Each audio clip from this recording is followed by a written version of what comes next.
देखिए, हम खबरी का काम नहीं करते। हम किसी की बने हुए आशियानों को तोड़वाना नहीं चाहते। एक मुल्क था जिसका बंटवारा हो गया, एक पाकिस्तान बन गया जो मुस्लिम मुल्क बन गया। हम प्योर मुस्लिम सियासत पाकिस्तान में कर सकते हैं। जो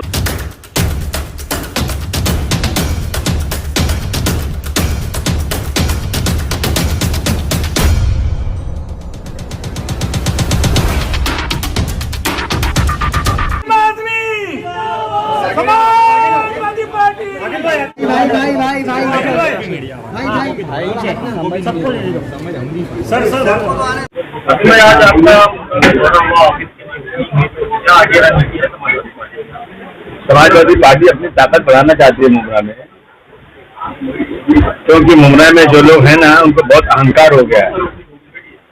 और ये जो है इतना भ्रष्टाचार, इतनी बेईमानी, मुझे लगता है कि मुमरा का डेवलपमेंट बिल्कुल नहीं कर सकते ये लोग। जो है कहीं न कहीं सरकारी पैसे का मिसयूज हो रहा है। समाजवादी पार्टी का ये इलाका है, ये समाजवादी मानने वाले लोग हैं, तो हम कोशिश कर रहे हैं कि समाजवादी पार्टी की ताकत यहाँ बने और आने वाले दिनों में समाजवादी पार्टी के ज्यादा से ज्यादा नगर उसको चुन कराएं।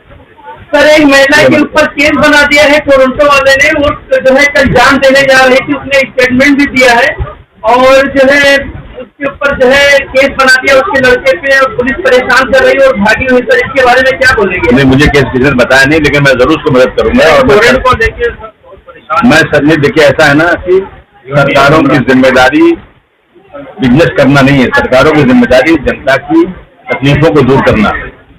अगर सरकारें ला करके ऐसे लोगों को प्राइवेटाइजेशन करेंगी कंपनीज का और देंगे ऐसे लोगों को वसूलने के लिए, मैं समझता हूँ कि ये बहुत बड़ी नाइंसाफी है।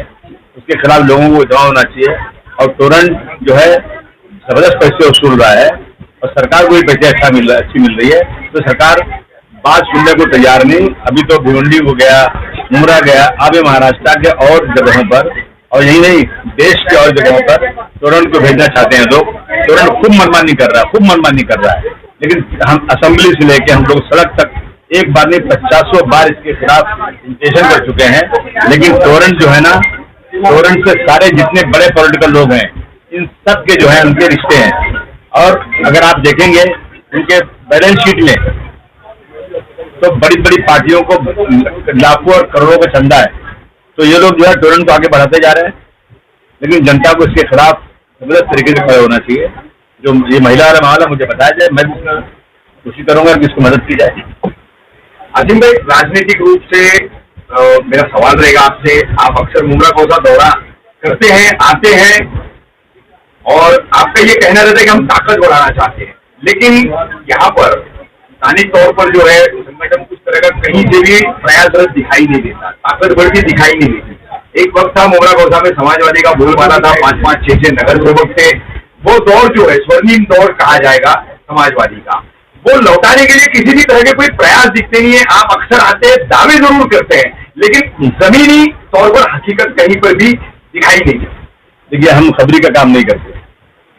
हम किसी की बने हुए आशियानों को तोड़वाना नहीं चाहते, लेकिन जो दूसरे लोग हैं ना, वो सिर्फ और सिर्फ ब्लैकमेल करते हैं। और जो लोग भी आते हैं अपने पास, मुमरा एक ऐसी जगह है जहाँ पर पुरानी इमारतें हैं, बहुत सारी बिल्डिंगें बनी है बिना परमिशन के, गरीब लोग हैं, किसी तरह से परिवार बढ़ता है तो अपना घर बना लेते हैं। तो यहाँ बहुत बड़ी ब्लैकमेलिंग हो रही है, और जो लोग आते हैं उनको डरा दिया जाता है कि तुम्हारा घर तोड़वा दिया जाएगा, और वो काम हम नहीं करेंगे। सर, ब्लैकमेलिंग का जिम्मेदार किसको मान रहे हैं? मैं यहाँ के लीडर को मान रहा हूँ। कौन लीडर? आप समझ जाइए, मैं नाम अपनी जबान क्यों ना पकड़। आसिम भाई, आप यहाँ मुमरा कौसा की बात कर रहे हैं, भ्रष्टाचार की बात कर रहे हैं, यहाँ के जो है सत्ताधारियों की तरफ आप इशारा भी कर रहे हैं, लेकिन इन्हीं सत्ताधारियों ने भिवंडी में आपके विधायक रईस शेख के कार्य क्षेत्र में धूम मचा रखी है। काफी सक्रिय दिखाई दे रही है वो पार्टी वहां पर। उसके मुकाबले में आपकी पार्टी मुमरा कौसा में उतनी सक्रिय नहीं है। जवाबी तौर पर जो है आप राजनीतिक बातें तो कर रहे हैं, लेकिन जवाबी कार्रवाई आपकी दिख नहीं रही है। नहीं, जवाबी कार्रवाई ये है कि मैंने कहा ना कि मैं किसी का घर तोड़वा नहीं सकता, मैं किसी से हफ्ता नहीं वसूल सकता। मैं समाज के वो लोग जो गरीब हैं उनको मदद के लिए खड़ा हूँ। तो आज जो है ये जवाबी कार्रवाई हम नहीं कर रहे हैं, इसलिए जो है ये लोग आगे बढ़ते आ रहे हैं। आप पूछिए हमारे पास जो लोग काम करते थे वो लोग क्यों पार्टी छोड़ के गए, क्यों भागे गए? कि उनकी बिल्डिंग तोड़वा दी जाएंगी, वो आगे रोक के मेरा आगे हाथ पर जोड़ के चले जाते हैं। ये फिर भी मैं मायूस नहीं हूँ। मुझे उम्मीद है कि इसी मुद्दा से कोई न कोई बहादुर आदमी निकलेगा और हम लोग अपने कार्यों को बनाएंगे। आसिम भाई, एक बीच में वक्तव्य आया था आपका, एक बयान आया था, MIM जैसी और दूसरी कुछ निजी पर्सनालिटीज ने उसको काफी टारगेट किया था कि जिन्हें मुस्लिम नेतृत्व चाहिए वो पाकिस्तान चले जाए, नेता तो हिंदू ही रहेगा। तो इस पर जिस तरीके से आपकी आलोचना की गई है, खास करके ऑल इंडिया मजलिस इत्तेहादुल मुस्लिमीन की तरफ से, क्या कहेंगे? लेकिन उन मुसलमानों को बता रहा हूं जो थोड़ा भटक के कुछ कहते हैं ना कि अपना लीडर पैदा करना चाहिए, तो पाकिस्तान जाए, वहां लीडर पैदा करें अपना। देखिए, मुझे तो अफसोस होता है अगर ऐसे सवाल मुझसे किए जाए। आप जानते हैं मेरी राजनीति ही जुल्म के खिलाफ, आज तौर से माइनॉरिटीज के साथ 92-93 में जो हुआ था, आज महाराष्ट्र में जहां कुछ होता है, आप इस बात को मानेंगे कि मैं हर जगह खड़ा रहता हूं। लेकिन अगर कोई आज ये कहे कि अपनों को वोट दो, दूसरों को वोट दोगे तो कुफरियत है, अल्लाह का अजाब आएगा, आपको जो है ना अपना लीडर बनाना है, आपको किसी गैर मजहब के लोगों की जय जयकार करोगे तो अल्लाह की तरफ से, नबी की तरफ से आपको अजाब दिया जाएगा। इस तरह के जुमले अगर कोई इस्तेमाल करे तो उसके बदले में मैं यही कहूंगा कि भारतवर्ष एक सेकुलर मुल्क है। एक मुल्क था जिसका बंटवारा हो गया, एक पाकिस्तान बन गया जो मुस्लिम मुल्क बन गया। हम प्योर मुस्लिम सियासत पाकिस्तान में कर सकते हैं, जो लोग पाकिस्तान में, भारतवर्ष में हमें यहाँ हिंदू मुस्लिम की एकता चाहिए। और आप बताइए कि 1947 से आप नजर देख लीजिए क्या मंजर है। कुछ लोग जो है ना अपनी पार्टी को बढ़ाने के लिए और बीजेपी को ज्यादा वोट मिल जाए, ऐसे इश्यूज उठा करके ना वोट बांटना चाहिए। मैं उनसे हाथ जोड़ के कहना चाहता हूँ, ये समय पार्टी बनाने का नहीं है।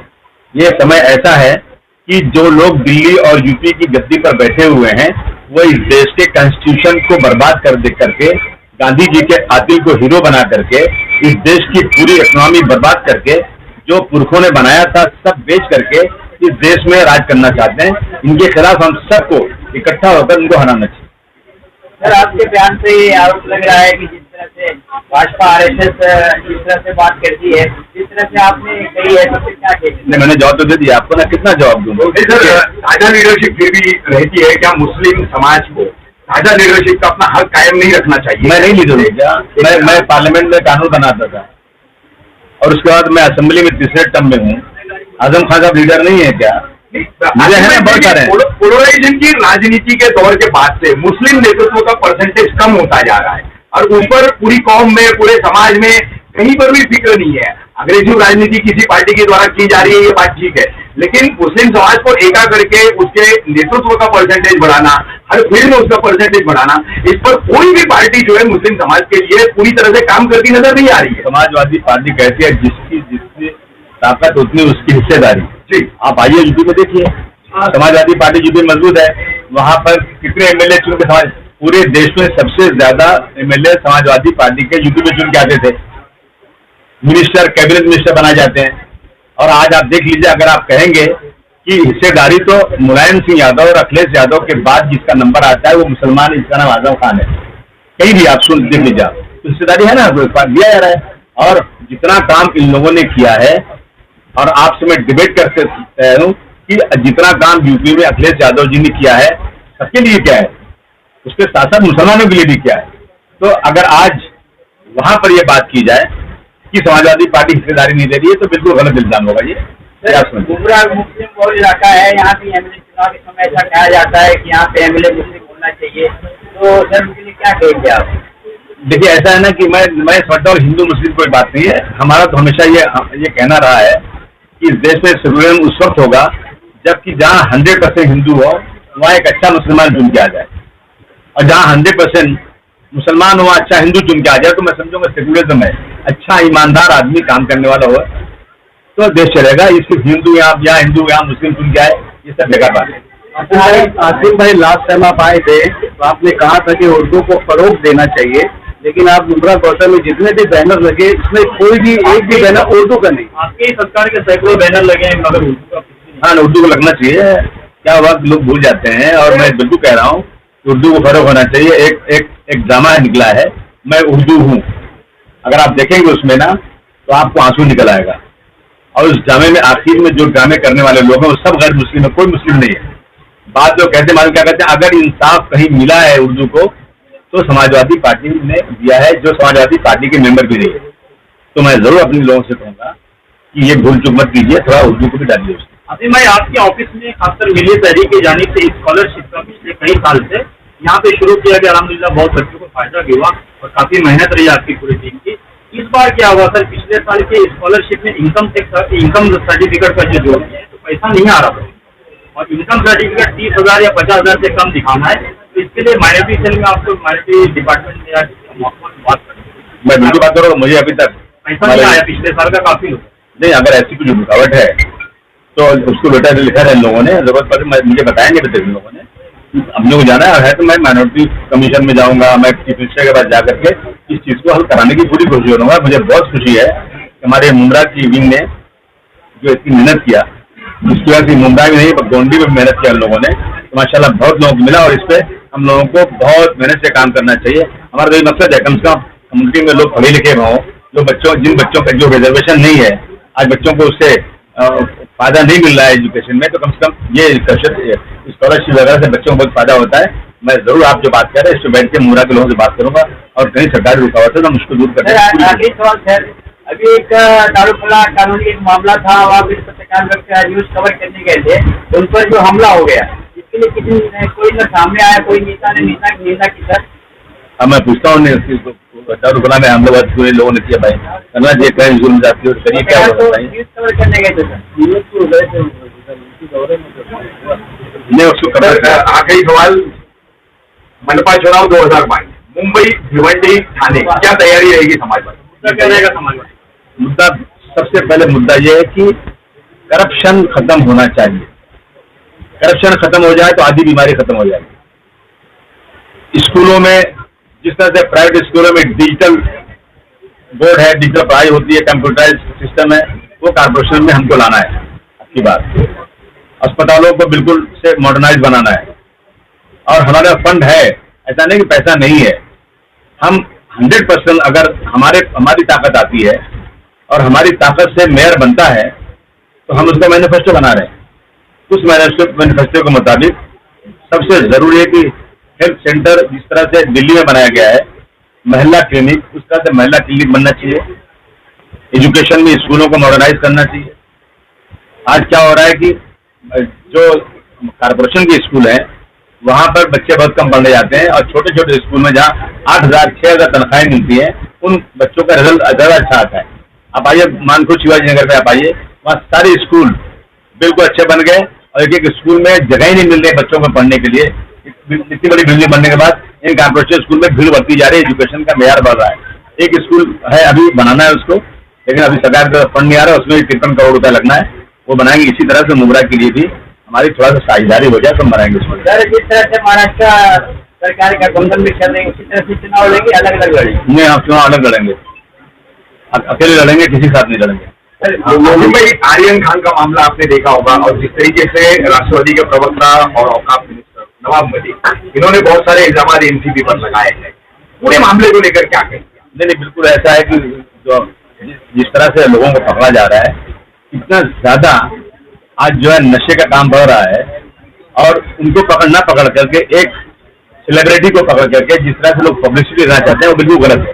और मैं नवाब मलिक की बात को अप्रिशिएट करता हूँ कि उन्होंने जिस तरह से बहुत बारीक बीनी से देखा है कि उनको गिरफ्तार किस तरह किया, कौन से कार्यकर्ता लोग थे, कौन से पार्टी के लोग थे, क्या हो रहा है इसके अंदर, उनकी बहुत इसके अंदर स्टडी है। उनके दामाद को भी गिरफ्तार किया गया था और वो भी बिल्कुल उनका कहना है बिल्कुल झूठे कैसे गिरफ्तार किया गया। तो मैं देख रहा हूँ कि ऐसे लोगों को गिरफ्तार किया है जिसकी वजह से बहुत ज्यादा पब्लिसिटी मिले, ये हो रहा है, ये इस पर रोक लगना चाहिए। यानी एनसीपी सुप्रीमो शरद पवार जी ने बीच में जो कहा कि केंद्र सरकार जो है वो अपनी एजेंसीज का राज्य के खिलाफ दुरुपयोग कर रही है, ये उसी का ही हिस्सा माने? नहीं, 100%। ये तो इसमें नहीं, इनकम टैक्स हो, सेल टैक्स हो, जीएसटी हो, ईडी हो, पुलिस हो, सीबीआई हो, एनआईए हो, इन सब का जबरदस्त तरीके से सरकार दुरुपयोग कर रही है, केंद्र सरकार।